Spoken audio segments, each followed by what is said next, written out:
दुर्गा का अष्टम रूप श्री महागौरी है। इनका वर्ण पूर्णतः गौर है, इसलिए ये महागौरी कहलाती हैं। नवरात्रि के अष्टम दिन इनकी पूजन की जाती है।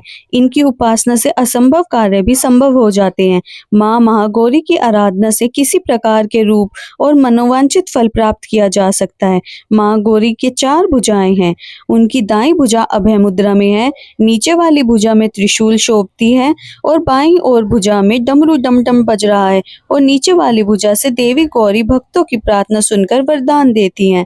देवी पार्वती रूप में इन्होंने भगवान शिव को पति रूप में प्राप्त करने के लिए कठोर तपस्या की थी। एक बार भगवान भोलेनाथ जी पार्वती जी को देखकर कुछ कह रहे थे, जिससे देवी का मन आहत होता है और पार्वती जी तपस्या में लीन हो जाती हैं।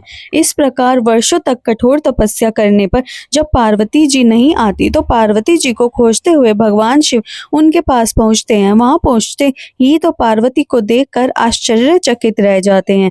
पार्वती जी का रंग अत्यंत ओजपूर्ण होता है। उनकी छटा चांदी के समान श्वेत और कुंद के फूल के समान धवल दिखाई पड़ती है।